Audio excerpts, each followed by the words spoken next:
안녕하세요. 돈워리 BAP 이호영입니다. 오늘은 그 독과점 기업을 좀 알아보려고 그래요. 왜 그러냐면 저도 이제 주식 투자를 계속 하고 있는데 주식 투자를 이렇게 하다 보면 여러분들 뭐 다 비슷하시겠지만 이제 막 수익이 좀 났으면 좋겠잖아요. 그리고 이제 한국 주식만 투자하다가 어느 날 미국 주식을 이렇게 한 1년 정도 해봤거든요. 1년 좀 안 됐죠. 1년 좀 안 됐는데 배당이라는 게 나오더라고요. 그래서 야, 이게 주식 투자를 하니까 시세 차익도 있지만 배당 수익도 있구나라는 걸 몸소 이제 체험한 그런 케이스가 됐어요.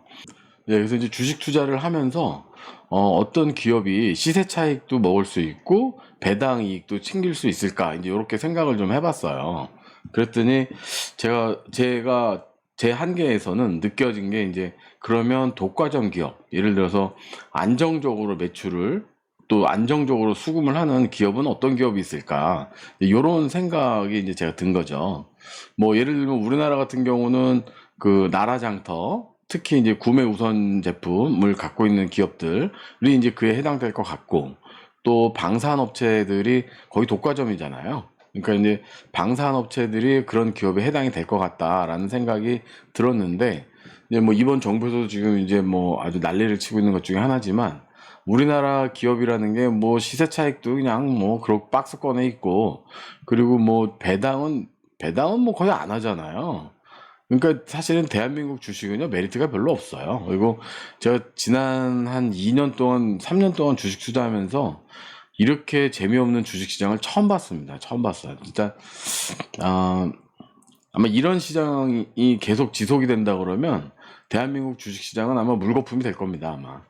그래서 이제 미국 시장을 좀 들여다봤어요. 근데 미국 시장은 재미있게도 오늘 말씀드리겠지만 아주 재미있는 현상들이 여러 가지가 있어요. 그래서 그 중에서도 이제 독과점이라고 할 수 있는 그런 기업들을 한번 알아보도록 하겠습니다. 우선 그 지난주에 구독자가 6명이 늘었어요. 6명이. 그래서 그 전주에 많이 안 늘어난 거 대비했을 때 많은 분들이 구독을 해주셨구나 이렇게 생각을 했습니다. 그래서 지금 뭐 당장은 구독자 1000명이 목표지만 제가 보기에 15만 3천 명이 될 날이 얼마 남지 않았다.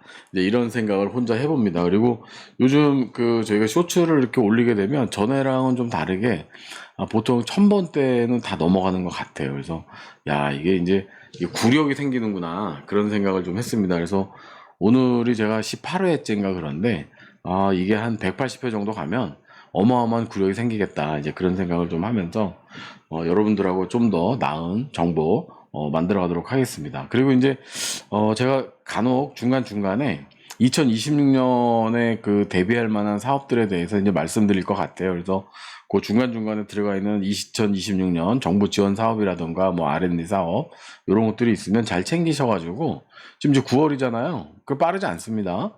12월까지 챙기셔야 돼요. 그래서 그거 좀 눈치 있게 챙겨보시기 바라고요. 그다음에 제가 최근에 이제 중소기업 분들이 이제 그 자금 때문에 곤란을 경우를 많이 봤어요.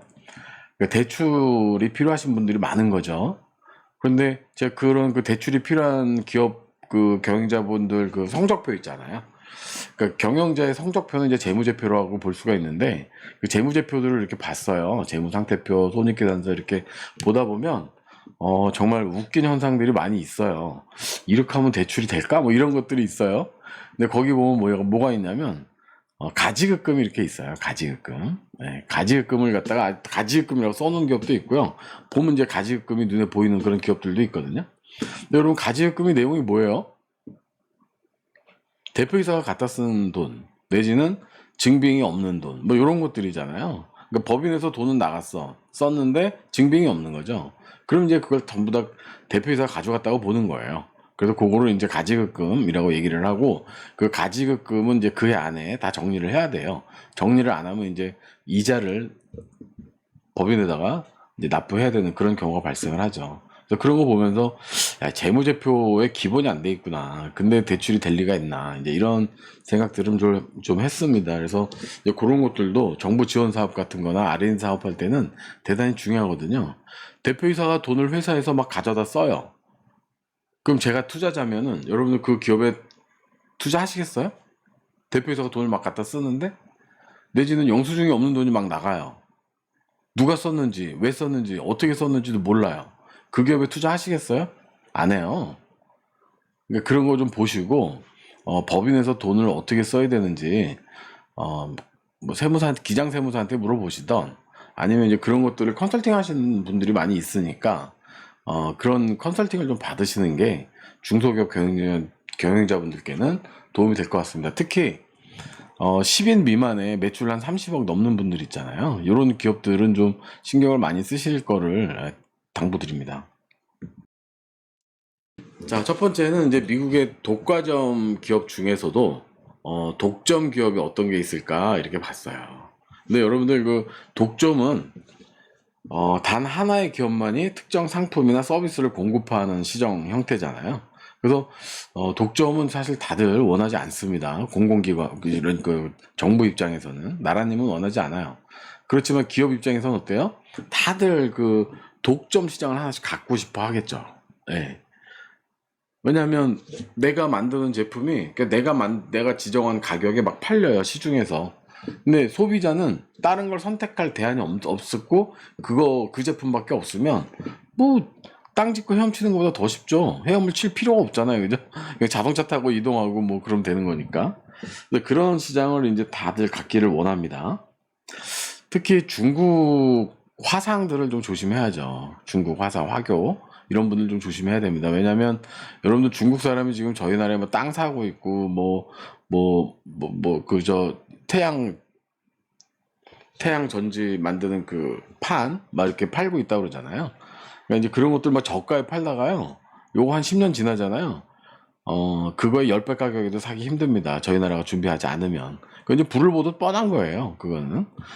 베트남에서 사다가 쓸 수 있겠지 그러면 이제 베트남은 그때 시작할 때니까 기술력이 안 좋죠. 왜냐면 중국은 이미 그거 만든 지 뭐 10년이 넘었을 테니까 그 처음에는 정말 그 안 좋은 초기 아주 시제품이었다가 지금은 이제 완제품들 되게 좋게 나오잖아요. 그래서 중국산 태양 전지판이 지금 그래도 나름대로 좋은 평판을 많이 받고 있어요. 그리고 내구성도 예전에 한국에서 만들던 것보다 많이 좋아졌거든요. 그러니까 이제 그런 것들을 저희가 무시하면 안 돼요. 그런데 그게 나중에 그런 저가 시장으로다가 막 횡포를 부리다 보면 딴 기업들이 다 죽어서 그렇게 되는 거거든요. 뭐 대기업들도 똑같죠. 대기업이 중소기업 죽일 때도 그렇게 죽이는 거예요. 그래서 점점 나만의 독점 시장을 갖고 싶어 하는 거죠. 만들고 싶어 하고. 이제 그런 것들이 나와 있습니다. 그래서 여기 자료에 보시면 이렇게 돼 있는 거죠. 기업이 있는데 다른 기업이 그 시장에 접근 자체가 안 돼요. 제품을 내놓을 수가 없는 거예요. 독점. 예를 들면 고려 인삼이 그런 거죠. 고려 인삼은 고려에밖에 없잖아요. 근데 고려 인삼 자체가 브랜드인 거예요. 인삼은 그냥 일반 용어고 명사고 고려 인삼은 브랜드가 돼버린 그런 상황인 거죠. 이제 그런 것처럼 그렇게 나만 납품할 수 있는 나만의 전 세계에 나만 있는 그런 것들이 있는 거죠. 이제 그런 시장입니다. 그래서 이 독점 기업 내지는 독점 시장의 특징 중에 하나는 뭐냐면 공급자가 유일하다는 거. 그리고 다른 기업이 거기에 들어오는 자체가 진입 장벽이 매우 높다. 불가능하다라고 보시면 될 것 같고 그리고 가격 결정력이 전적으로 나한테 있는 거죠. 가격 결정력이. 그래서 이윤이 극대화돼요. 예. 예를 들면 너무 비싸면 사람들이 그걸 포기하는 수가 생기거든요. 고려인삼 안 먹어도 살 수 있잖아요. 힘들지만 그저 고려인삼을 먹을 수 있으면 너무 좋은 거죠. 그래서 고려인삼을 100개 팔아서 얻는 이익보다 10개 팔아서 얻는 이익이 높은 정도의 그런 그 가격을 결정을 하는 거죠. 그래서 일반인들은 먹지 못하고 정말 있는 사람만 먹을 수 있게 그 이윤을 극대화하는 겁니다. 그리고 이제 후생 감소가 이루어지는 거죠. 이런 시장을 이제 독점 시장이라고 하죠. 저희 나라 같으면은 뭐 대표적인 게 전력이나 상수도가 여기에 해당될 것 같습니다. 그 다음에 이제 과점 시장입니다. 과점 시장. 과점 시장은 이제 소수의 대기업이 시장을 지배하는 형태를 얘기하는 거고, 이제 과점 시장의 특징은 소수 기업들이 서로의 행동을 의식하여 상호 의존적인 관계를 맺고 경쟁하거나 협력, 담합한다는 것입니다. 그래서 저희가 왜 뉴스에 보면 뭐 가격 담합 이런 얘기들 많이 나오잖아요. 그러니까 이제 그런 거가 이런 그 과점 시장에서 벌어지는 일이다. 그래서 자료를 보시면 뭐 기업이 갑이라는 기업이 있고 을이라는 기업이 있고 병이라는 기업이 있고 한정된 몇 개의 기업만 시장에 접근이 가능해요. 나머지 기업들은 거기에 들어올 수가 없어요. 왜냐면 이 갑을병이 배타적으로 다 시장을 형성시켜 놓거든요. 뭐 좋은 디자인, 좋은 제품, 뭐 이런 식으로, 예, 또 뭐 특허 시장화, 특허화, 뭐 배타적 권리화 이런 것들을 이제 해놓으니까 함부로 들어올 수가 없어요. 그래서 다른 데들은 하고 싶어도 하지 못하고 아니면 그냥 이런 갑을병의 하청업체가 되는 수밖에 없는 거죠. 그래서 저희 나라에는 요런 그 그러니까 이제 과점 시장이 이동통신, 자동차, 가전제품 요렇게 이제 세 개 시장이 대표적이라고 보실 수 있을 것 같아요. 물론 이제 이동통신하고 자동차와 다르게 가전 같은 경우는 이제 중소기업들이 굉장히 많이 있지만 이 중소기업들의 제품은 이제 거의 안 팔린다. 그냥 그 팬시 정도의 상품만 팔리고 있는 그런 상황이다. 내지는 대기업에서 만들지 않는 상품들만 팔리고 있는 이제 그런 상황인 거죠. 그래서 시장 접근 자체가 굉장히 어려워요. 네. 그래서 소수의 공급자, 상호 의존성, 비가격 경쟁, 진입 장벽이 높다. 그러니까 독점 사업 같은 경우는 진입 장벽 자체가 엄청 높아요. 그래서 진입 자체가 불가하고 이 과점 시장 같은 경우는 진입 장벽이 높다. 진입은 가능하지만 고통이 어마어마한 거죠. 네, 거기에 접근하기까지. 근데 요런 게 이제 독점 시장하고 과점 시장이에요. 그래서 독과점이다 이렇게 이제 얘기를 많이 하죠. 그러면 이제 미국을 봤어요. 제가 앞에서도 말씀드린 것처럼 대한민국 말고 왜냐면 대한민국 주식시장은 재미가 없으니까 대한민국 주식장에서 돈 버는 분들은요, 뭐 작업을 그러니까 작전주를 하거나 아니면 기관 투자가 뭐 요런 분들이 돈을 벌고 아니면 사모펀드 그러니까 정보를 기반으로 한 사모펀드 요런 데들이 이제 돈을 벌어요. 아니면 그 시장의 전문가들 뭐 예를 들면 반도체 시장이다 뭐 이렇게 하면 어느 기업이 빠져 있을 때 저거 왜 빠져 있지? 뭐 이런 거 철강 같은 경우에 철강 시장이 지금 되게 좋은데 왜 저기만 저렇게 빠져 있지? 뭐 이런 거 그런 것들 보면서 이제 뭐 이게 뭐 먹을 수 있다 수익을 낼 수가 있는데 미국 시장 같은 경우는 그런 것들이 좀 평준화되어 있는 거죠. 그래서 제가 이렇게 보니까 뭐 말들 얘기 많이 하지만 20년 정도를 갖다가 쭉 상승을 했잖아요. 유일한 국가죠, 미국이. 그러면 이제 저희도 미국에 기댈 수밖에 없죠. 왜냐면 미국 주식시장 자체가 열려 있으니까. 그래서 이제 미국 주식시장의 그 내용을 좀 봤습니다. 이게 제가 이제 요걸 오늘 주제로 삼을 수 있었던 것 중에 하나가 뭐냐면 2023년도에 제가 미국의 독과점 기업에 대한 내용을 한번 조사를 했었어요. 근데 그때 이제 사실은 조사만 해놓고 투자는 못했죠. 그냥 이런 기업이 있구나 이제 요렇게만 본 거예요. 그러고서 이제 25년 돼가지고 얼마 전에 딱 조회를 했는데 내용이 너무 바뀐 거예요. 어떻게 바뀌었는지는 또 말씀드리겠습니다. 그래서 23년도에 조회했을 때 미국의 독점 기업이 이렇게 한 20개 정도가 돼요. 굉장히 많잖아요. 그래서 보면 뭐 가스 트랜스포터 오브 더 사우스 당시의 주가가 뭐 7불, 5.5불 20년도에 그런데 이제 23년도에 보면은 12.92불 해가지고 2배 정도가 2배 이상 오른 걸 볼 수 있습니다. 근데 이 업체는 뭐 하는 거냐면 미국 내에서 가스 운송하는 업체 중 하나예요. 근데 그 다음에 마이크로소프트예요. 마이크로소프트 뭐 여러분들 잘 아시잖아요. 이제 MS. 적정 가격 239불에 주가가 329불 정도 됐었어요. 그리고 몬스터 베브리지. 저희 나라에도 이 몬스터 음료가 몇 개 들어와 있잖아요. 당시에 이제 97불 적정가 그리고 주가는 70불. 그런데 2023년도에 50불. 조금 떨어졌네, 그죠? 근데 이게 왜 그러냐면 이제 그 유통 그 카페인이 어린이한테 폐해가 크다 그래가지고 좀 많이 타격을 입었죠. 근데 이제 최근에 보면은 몬스터가 여러 가지 그런 이벤트 같은 걸 해서 이제 마케팅을 많이 하고 있죠. 근데 바이오 스페시픽스 테크놀로지스. 근데 이게 적정 주가 91불에 주가가 60불입니다.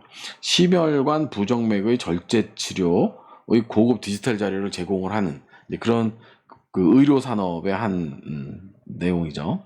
그 다음에 잘 아시는 바이오젠 407불 적정 주가에 271불이었는데 2023년도에 255불이 된 거예요. 다국적 생명공학 업체죠. 부킹홀딩스라고 이제 온라인 여행사가 있었는데 적정 주가 2,440불에 1,626불, 그다음에 2,785불이 2023년도의 주가입니다. 왜냐면 이게 2020년 대비 2023년도에 그 중국 쪽이 많이 들어와 가지고 여기 이제 부킹홀딩스인데 부킹닷컴이 있잖아요. 예, 그거는 중국 기업이죠. 예. 사우스 이스트 에어포트 그룹, 요거는 이제 투자 정보 사이트에 관련해서 많이 되어는 건데 항공산업에 투자하는 그런 기업군들에 대한 얘기입니다. 그 이제 센트럴 노스 에어포트 그룹, 이렇게 이제 멕시코 증권거래 상장된 멕시코의 공항 운영하는 기업이 있었고, 그다음에 이제 스탬프닷컴, 저희 스냅프라고 도장 찍는 거 있잖아요. 그 스탬프닷컴. 근데 그 기업이 저희 나라 최신청 같은 기능을 해요. 그래서 뭐 여러 가지 이런 소포나 우편물 배달 서비스를 하고 있다. 아리스타 네트워크스라고 있는데 이게 이제 인공지능 관련 기업입니다. 그래서 327불인데 이제 그때 23년도에는 좀 빠져가지고 191불. 아비오메드라는 게 있었는데 인공심장 제조업체 280불에 257불. 23년도에는 뭐 주가가 안 나와 있나요? 그리고 이제 거기 보면 쭉 나와 있고, 인포시스트라는 데가 있었는데 이거 좀 대단한 기업이죠. 20년도에 9불 10불, 2023년도에 12불, 2025년에 봤더니 1524불 돼 있어요. 네. 이런 IT 서비스 기업 대단히 중요합니다. 근데 거기 페이스북도 있고 퍼시픽 에어포트 그룹도 있고. 근데 퍼시픽 에어포트 그룹 같은 경우도 멕시코에 본사를 둔 공항을 운영하는 회사래요. 그런데 주가가 뭐 72불, 108불, 2023년도에는 127불. 페이스북 같은 경우가 이제 252불 적정 주가였는데 23년도에 311불. 페이첵스가 73불, 81불 적정 주가, 그다음에 118불 2023년도에. 요거는 이제 페이첵스 같은 경우는 이제 우리나라에는 좀 이게 아직은 춘추전국 시대라고 볼 수 있는데, 중소기업을 대상으로 하는 인사, 급여 및 직원 복리후생을 아웃소싱하는 서비스를 제공하는 이제 그런 업체죠. 요게 이제 2023년도에 미국의 이제 독과점 기업들의 내용이었었어요. 지금도 여러분들 한번 조회해 보세요. 2025년도에 이 회사들 주가가 어떻게 돼 있는지. 근데 만약 이때 이 중에서 좀 현명하게 투자를 잘 했다고 그러면, 이 중에서 여기 보면 합병된 회사도 있어요. 코어사이트 리얼티라는 기업이 있는데, 이게 클라우드 및 상호 연결 솔루션을 제공하는 데이터 센터 기업이거든요. 근데 이제 합병이 되는데, 이 코어사이트 리얼티를 갖고 있는 그 주주들에 대한 배당이 별도로 이루어지는 이제 그런 것들을 좀 봤어요. 예, 이제 그런 내용들이 좀 있어요. 그랬는데 2025년에는 제가 독과점 기업 그래가지고 딱 조회를 했더니요, 미국에 다 없어졌어요. 다 없어지고요. 분야를 세 가지로 나누더라고요. AI 및 클라우딩 컴퓨터, 플랫폼 및 디지털 생태계, 반도체, 이게 세 가지 분야로 나눠가지고 그 중에 이제 독과점 기업을 이제 추천을 해주는데, 마이크로소프트가 498불, 그다음에 알파벳 구글이 239불, 아마존이 238불 이렇게 나와 있어요. 그래서 이게 독과점 기업, 과점 기업이죠. 그러니까 독점은 아니고, MS 같은 경우는 뭐 거의 독점 기업이라고 볼 수 있고, 구글도 거의 독점, 아마존은 과점 이렇게 볼 수 있을 것 같아요. 왜냐면 유통은 언제든지 바꿀 수 있으니까. 근데 아마존이 또 추구하는 여러 가지 미래 비즈니스들이 있잖아요. 그래서 자기만의 어떤 독점 시장을 자꾸 구축하고 싶은 거죠, 아마존도. 그다음에 이제 메타, 그래서 페이스북하고 인스타그램 나와 있는 기업이 요게 765불. 만약에 페이스북을 2023년도에 311불 정도 할 때 샀다면 어떻게 됐어요? 25년도에 두 배 이상의 수익률이 났겠죠. 근데 반도체에서는 엔비디아는 뭐 지금 170불, 뭐 빠진 게 그런 거고, 그게 196불 정도 이렇게 갔었으니까 진짜 어마어마한 수익률이 나는 거죠, 여기서도. 마이크로소프트도 마찬가지예요. 지금 498불인데 이때 329불 정도 됐거든요. 그러니까 두 배는 아니더라도 많은 수익을 올릴 수 있었다, 이렇게 볼 수 있는 거예요. 그러면 여러분들 여기서 생각 드는 건 어떤 거예요? 독과점 기업이라는 거는 안정적인 수익을 줘요. 시세 차익이 있어요, 독점 기업 자체가. 그리고 이 기업들 제가 배당까지는 조사 안 했지만 아시잖아요. 미국 기업들 3개월에 한 번씩 배당하는 거. 뭐 뭐 하다못해 0.05 주식을 주더라도 줍니다. 그러면은 예를 들어서 마이크로소프트가 0.05 주식을 나한테 배당을 해줬어. 근데 시가가 500불이라고 칩시다. 그러면 나한테 250불 준 거예요. 그죠? 3개월에 250불이면 1년이면 1000불이잖아요. 1000불이면 130만 원, 140만 원 이렇게 되는 거잖아요. 그렇게 나한테 주식을 배당해 주는 사람들이 대한민국 기업이 누가 있어요? 없어요. 예. 대한민국 무시하는 게 아니라 대한민국이 그래요. 그리고 이제 이런 것들 저희가 미국 주식을 해야 되니까 오늘 여기서 말씀드리고 싶은 건 저도 이제 주식을 제가 몇 살서부터 했냐면 25살 때부터 했어요. 그러니까 우리사주를 받아가지고 제가 우리사주를 받고 그걸로다가 수익률을 2.5배를 낸 거예요. 그래서 오 주식 이런 거야? 그래서 이제 주식에 관심을 많이 가졌었죠. 그래서 수익을 거의 못 내다가 29살에 제가 이제 장외 주식이라는 거, 김대중 대통령이 그 벤처기업 막 양성할 때 벤처기업 주식들을 좀 해가지고 그때 좀 짭짤했죠. 용돈 잘 썼죠. 이제 그러고 있다가 사실은 이제 주식을 사고 팔고 하는 거는 수익을 내본 적이 없어요. 근데 제가 이제 그 지점장 하던 시절에 주식을 사기는 하는데 팔 시간이 없는 거예요. 그래서 이제 파는 거는 뭐 시간 날 때마다 들어가서 파는데 그때 제가 이제 업종별 대표주들을 골라놓고 사놓으면 뭐 빠질 때도 있고 오를 때도 있는데 오르면 팔고 막 그랬던 거죠. 근데 제가 거기서 짬날 때마다 뭐 100만 원이 됐든 500만 원이 됐든 이렇게 1년에 뭐 계속 주기적으로 돈을 투자를 했어요. 근데 나 퇴직할 때 막 그 주식이 있으니까 용돈이 없어가지고 또 월급이 안 나오니까 막 빼서 썼거든요. 근데 그때 제가 나중에 쓰고 보니까 8,400 정도 썼더라고요. 그래서 야 이거 짭짤하구나 주식이 이렇게 투자를 하면. 그래서 이제 하는 방법을 좀 배웠었어요. 그래서 이렇게 장기적으로 일반 셀러리맨들이요 초치기 못 하거든요. 데이 트레이딩 이런 거 못 해요. 그 데이 트레이딩 하시면은 이제 뭐 생활비는 벌 수는 있는데 사람이 피폐해지죠. 뭐 예를 들면 지금 스카 유행 많이 하잖아요. 그래서 스카에 가보면 1인실 그래가지고 이렇게 돼 있는 부스들이 있어요. 한 달에 한 30만 원 돈 하는데 거기를 3년째 이렇게 끊어놓고 다니시는 분들 보면 대부분 이제 주식 투자 하시는 분들이 많아요. 그러니까 낮에 하시는 거니까 뭐예요? 대한민국 주식 하는 거죠. 점점 사람 피폐해지죠. 예. 그리고 인간관계 멀어지고 왜냐면 낮에 주식만 해야 되니까. 그런 삶이 좋으신 분들은 이제 그렇게 주식 투자 하시는 거고, 근데 저 같은 사람은 그렇게 살기 싫고, 낮에는 햇빛 보고, 밤에는 잠자고, 이제 이런 거 원하는 사람이니까, 그런 분들은 이제 묻어놓고, 오르면 팔고, 내리면 안 팔고, 내려서 안 팔면 주식으로 미칠 일은 거의 없습니다.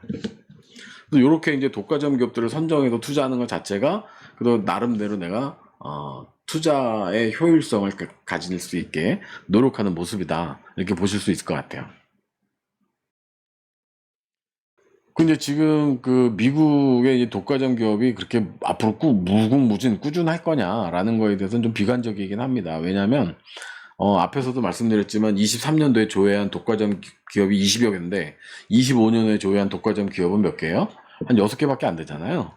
그래서 여기 나와 있는 것처럼 미국은 독과점 기업을 굉장히 제한합니다. 그래서 빅테크 기업에 대한 규제를 강화하고 있어요. 그래서 빅테크 기업이라고 하면 뭐 MS니 뭐 이런 데들 있잖아요. 그죠? 그 이제 IT 기업들 중에서 이 독과점을 자꾸 막다 보니까 사실은 경영자들은 독과점 시장을 가고 싶은 게 그들의 타겟이잖아요. MS가 그렇게 한 거잖아요. 그죠? 근데 옛날에 한 사람들은 그런 시장을 읽었고 지금 나오는 거는 이제 법들로 자꾸 만들어가지고 MS는 못 건드리니까 우리만 자꾸 건드리는 거예요. 근데 미국 이탈 현상이 되게 심하다는 거죠. 그래서 뭐 저기 두바이로 간다든지 이런 일들이 꽤 있는 거예요. 아니면 유럽으로 가버린다던가. 그리고 이제 세 번째는 AI 및 데이터 센터 시장의 성장입니다. 그래서 소프트웨어 기업과 데이터 센터 관련 기업들이 매출이 급증이 준비될 것으로 예상된다. 이렇게 지금 나 있거든요. 왜냐하면 이게 돈이 많이 들어가고 투자가 많이 되는 상품들이다. 회사들이다 보니까 이 데이터 센터 같은 경우는 이제 아무나 할 수는 없는 거죠. 그리고 일본 같은 나라는 데이터 센터라 할 수가 없어요. 그러니까 반도체는 뭐 정치적인 이유 때문에 못하게 됐다고는 하지만 반도체도 사실은 일본 같은 경우는 그렇게 지금처럼 이런 시장에서는 견딜 수 없던 거죠. 왜냐하면 지반이 안 좋으니까. 이게 지구적인 환경 제한도 있는 거죠. 그래서 이제 요런 세 가지를 통해서 미국이 독과점 기업을 갖다 계속 규제하고 단속하고 막고 있죠. 그래서 자꾸 이제 새로운 기업들이 자랄 수 있게 그런 이제 생태계를 형성해 주는 걸 하고 있습니다. 뭐 나쁘다 좋다의 개념은 아닌 것 같아요. 이게 정책 방향이 어느 거냐, 그 사람들이 원하는 게 뭐냐, 이제 그런 것들을 얘기하는 거니까. 그래서 미국에서 그렇지만 그렇더라도 그럼에도 불구하고 독과점 시장은 생겨날 수밖에 없다. 어느 거? AI, 그다음에 데이터 센터 시장. 이런 쪽은 생겨날 수밖에 없다. 그쪽은 좀 중점적으로 봐야 된다. 대한민국의 2026년은 어떨 것이냐? AI죠. 로봇, AI 이 두 가지가 답니다. 그냥. 그 시장만 보시면 될 것 같아요. 대한민국도. 그런데 이제 참고적으로 얼마나 오르겠어요? 미국이 막 이만큼 오르면 대한민국 막 요만큼 오르겠어요? 요만큼 오르겠어요? 제가 보면 요만큼 오를 것 같아요. 대한민국 주식시장 데이트레이딩 하시는 분들은 모르겠지만 그냥 일반 투자자들은 크게 재미없는 시장이다. 그리고 박스권이라 진짜 이게 사놓고요. 어느 날 보니까 올라갔다 내려왔어. 네, 올라간 시장을 볼지도 못할 수도 있어요. 저 같은 경우 1년에 한 번 보는 경우도 있었거든요, 예전에. 그러면 나중에 보면요. 뭐 예를 들어 뭐 1,000원짜리였는데 5,000원 갔다가 다시 1,200원 와 있는 거 본 적도 있어요. 근데 그런 경우들이 발생할 수 있기 때문에 그렇게 크게 매력은 없다. 한국 시장이 사실은. 그리고 지금 같은 세월에 누가 한국 시장에 주식 투자를 합니까? 자, 오늘 그 독과점 시장에 대해서 이제 말씀을 좀 드렸습니다. 그래서, 뭐, 구독자분 1,000명을 저희가 목표로 하고 있는데, 계속 이렇게 또 관심 가져주시는 거, 좋아 보이고요. 그리고 이제 제가 지금 사실은 이제 한 18번 정도 이렇게 하면서 보니까, 예, 그 유튜브 운영하는 것들이 점점 이제 스킬이 좋아지는 거 아닌가, 이제 이런 생각들을 하고, 주변에서, 정말 신랄한 비판을 많이 해주십니다. 너 왜 그딴 식으로 하냐? 너무 얌전하다. 술 먹고 얘기할 때 보면 그렇게 안 하는데 왜 유튜브 채널 앞에만 쓰면 그 사람이 소심해지고 간이 작아지냐? 이런 얘기 많이 들었어요. 그래서 앞으로는 이제 술을 먹고 유튜브를 할까? 아니면 술 먹은 것처럼 유튜브를 할까? 이런 고민들을 좀 하고 있습니다. 그래서 여러분들한테 좀 더 도움이 되는 그런 얘기들 가져오도록 하겠습니다.